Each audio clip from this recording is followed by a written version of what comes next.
సంవత్సరాల తరబడి ఎన్ని మందులు వాడినా మీ మోకాల నొప్పులు తగ్గట్లేదా? ప్రాణ పెయిన్ క్లినిక్ లో అత్యాధునిక చికిత్స. Hi viewers, India's largest digital media network Suman టీవీకి స్వాగతం. ప్రస్తుతం మనతో ఉన్నారు సీనియర్ ఫైనాన్షియల్ అడ్వైజర్ జీవి సత్యనారాయణ గారు. సార్ నమస్తే. సార్ నమస్తే. సార్, ఫర్ ఎగ్జాంపుల్ నా నెల జీతం 30,000 అనుకుందాం. అందులో ఒక 3,000 పక్కన పెట్టి ఈటీఎఫ్లు కొంటాం. సో దీనివల్ల నేను మంచిగా సంపాదించవచ్చు అంటారా? ఇంకా అదే విధంగా బిలో మిడిల్ క్లాస్ పీపుల్కి ఈ స్టాక్ మార్కెట్ అనేది ఎంతవరకు శ్రేయస్కరం అంటారు?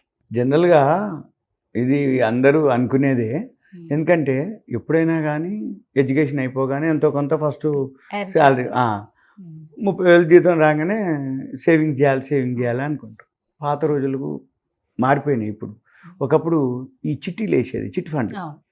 నెలకు 3,000 వేద్దాము, మనకు అవసరమైతే 1,00,000 పాట పాడుకుంటే 1,00,000 2,00,000 వస్తాయి.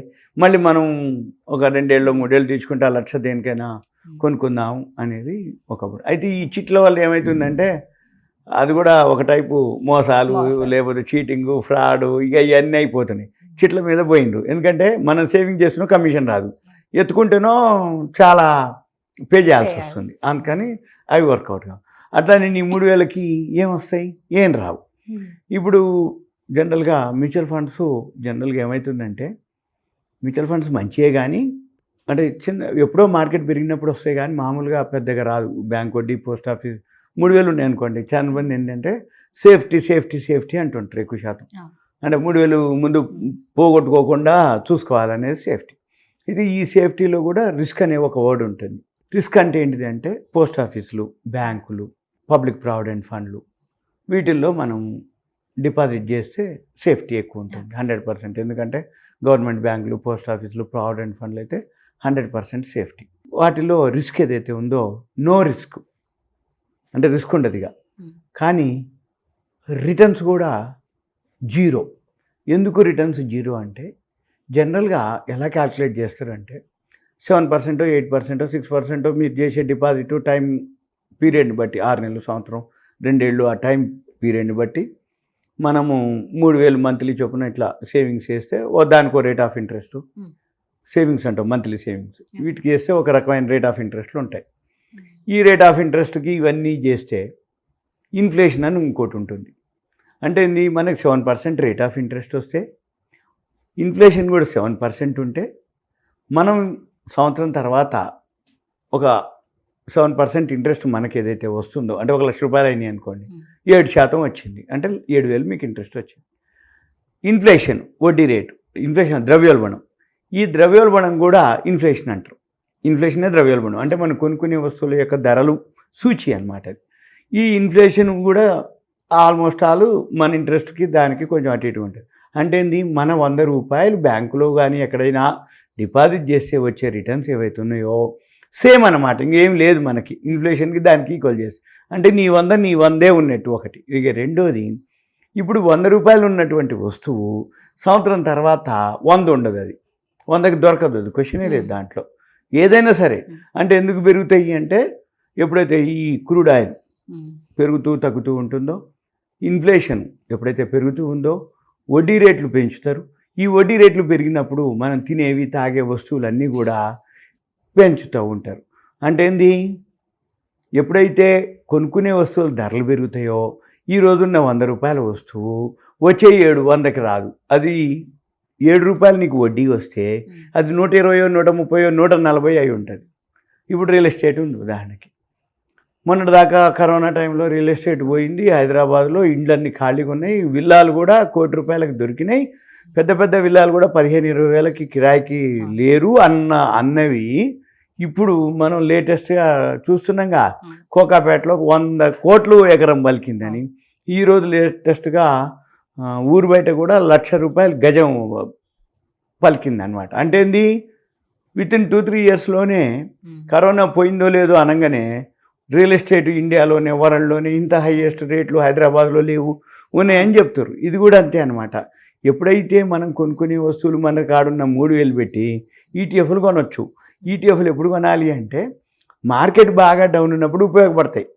ఇప్పుడు మార్కెట్ ఆల్ టైమ్ హైలో ఉంది. ఇప్పుడు నువ్వు ఈటీఎఫ్ కొనుక్కున్నావు అనుకో, నువ్వు ఎక్కువలో కొనుక్కున్నట్టే. ఈటీఎఫ్ అంటే ఏంటంటే సింపుల్గా ఎక్స్చేంజ్ ట్రేడెడ్ ఫండ్. ఈ ఎక్స్చేంజ్ ట్రేడెడ్ ఫండ్ అంటే ఏంటిదంటే మనం నిఫ్టీ బీస్ అని అంటారు, గోల్డ్ బీస్ అంటారు, ఇట్లా IT bees, real estate, pharma bees, ఇవన్నీ ఈటీఎఫ్లు. అంటే ఏ సెక్టార్ నువ్వు కొనుక్కోదలుచుకున్నావో ఈ ఈటీఎఫ్ని కొనుక్కోవటం. ఈ ఈటీఎఫ్ ఇప్పుడు 3,000 పెట్టిర్రు, 3,000 పెడితే వస్తాయి ఈటీఎఫ్లు. అయితే మీరు ఈటీఎఫ్లు కనుక కొనుక్కోదలుచుకుంటే షేర్ మార్కెట్లో రెగ్యులర్గా కొనుక్కోవాలి. ఎందుకు? మార్కెట్ పెరిగింది అనుకోండి, ఉన్నవి మనకి పెరిగినట్టు వస్తుంది. సపోజ్ మార్కెట్ తగ్గింది అనుకోండి, కొనుక్కునేవి మనకి తక్కువలో దొరుకుతాయి. అంటే ఓవరాల్గా యావరేజ్న మార్కెట్ అయితే పెరుగుతూ ఉంటుంది కాబట్టి ఈటీఎఫ్లు సేఫే. కాకపోతే ఏంటంటే కొన్ని డేట్లు ఉంటాయి. ఆ డేట్లో ప్రతి నెల లాస్ట్ థర్స్డే, ప్రతి నెల అది 25 రావచ్చు, 26 రావచ్చు, 27 రావచ్చు, 28 రావచ్చు, ప్రతి నెల లాస్ట్ థర్స్డే. ఈ లాస్ట్ థర్స్డేకి ఏమవుతుందంటే F&O క్లోజింగ్ ఉంటుంది, ఫ్యూచర్స్ అండ్ ఆప్షన్స్ ఉంటాయి, అది క్లోజింగ్ ఉంటుంది. Nifty, bank Nifty, individual scripts అని. అయితే గుర్తుపెట్టుకోవాలి వ్యూయర్స్, లాస్ట్ గురువారానికి ముందు బుధవారం రోజు, గురువారం లాస్ట్ గురువారం 27, 28, 26 వచ్చింది, గురువారం బుధవారం అంటే ముందు రోజు మధ్యాహ్నం 1:15 నుంచి 2 గంటల మధ్యలో, 1:30, 2 గంటల మధ్యలో కొనుక్కోవాలి. ఆ టైంలో కొనుక్కొని యావరేజ్ చేసుకోవాలి. మీరు 3,000 ఉన్నాయి కదా, ఆ 3,000కి ఈటీఎఫ్ కొనుక్కోవాలి. మళ్ళీ వచ్చే నెల ముందే డేట్ పెట్టుకోవాలి. గురువారం 26 అయిందా, 27 అయిందా, బుధవారం ఏమైంది 1:30కి ఒక్కసారి కనుక అలవాటు పడితే కరెక్ట్గా ఆ డేట్ నాడు స్ట్రైక్ అయిపోద్ది. సింపుల్ అనమాట. ఉదాహరణకి పెద్దోళ్ళు ఉంటారు, 60 ఏళ్ళోళ్ళు, 65 ఏళ్ళోళ్ళు, 4:30కే లేస్తారు. వాళ్ళకి అలారాలు ఉండవు, గడియారాలు ఉండవు, కానీ లేస్తే 4:30 అయింది. ఎందుకు? లోపల సెట్ అయ్యిద్ది మైండ్. అంటే ఇది మొదట్లో అలారం పెట్టుకొనే లేస్తారు. కానీ మీరు కూడా వారం ఒక 10 రోజులు గడిచిపోతే ఆటోమేటిక్గా మీరు 5:30కి అలారం పెట్టి లేస్తే 2-3 రోజుల తర్వాత 5:30 కానీ లేపుతుంది మెదడు. ఏమని? టైం అయింది. అలారం మోగదు, నువ్వు లేచినాగానే మోగుద్ది. అంటే కరెక్ట్గా దానికి నీకు మ్యాచ్ అయింది అన్నట్టు. సేమ్ ఇలానే మీరు 1-2 నెలలు కనుక ప్రాక్టీస్ చేస్తే మీకు అలవాటు అయిపోద్ది. ఈటీఎఫ్లు ఓకే. అయితే తగ్గినప్పుడు కంటే కూడా ప్రతి నెల మనం కొనుక్కొని 3,000, 4,000 అదొకటి కొనుక్కోవచ్చు. ఇంకా జనరల్గా ఏంటంటే ఈటీఎఫ్ల కంటే కొత్తగా అంటే చిన్న అమౌంట్లు కాబట్టి ఈటీఎఫ్ లేదు అనుకుంటే ఏదన్నా ఒక షేర్ని కొనుక్కోవటం సేఫ్. ఇంకా ఎస్ఐపి అంటాము. ఎస్ఐపి అంటే సిస్టమేటిక్ ఇన్వెస్ట్మెంట్ ప్లాన్. అదేంటిదంటే ఏదో ఒక షేరు, ఎల్ఎన్టీనో, ఐసిఐసో, హెచ్డిఎఫ్సి బ్యాంకో, టీసీఎస్ఓ, మన రిలయన్సో, ఏదో ఒక షేర్ని ప్రతి నెల బిఎస్సి సెన్సెక్స్ 30 కంపెనీలు ఉంటాయి, నిఫ్టీ 50 ఒక 50 ఉంటాయి, పెట్టేసుకొని ఆ 3,000కి ఏదో ఒక షేరు మంచిది. Banking, pharma, real estate, education, capital goods, entertainment, public sector, ఇట్లా సెక్టార్లు ఉంటాయి. ఒక 27-28 సెక్టార్లు ఉంటాయి. ఒక్కొక్క సెక్టార్లో ఒక్కొక్కటి సెలెక్ట్ చేసుకొని రిపీటెడ్గా ప్రతి నెల మీరు కొంటూ ఉంటే తెలుసు, అది చేయొచ్చు. Thank you so much sir. Suman TV ధన్యవాదాలు. Thank you.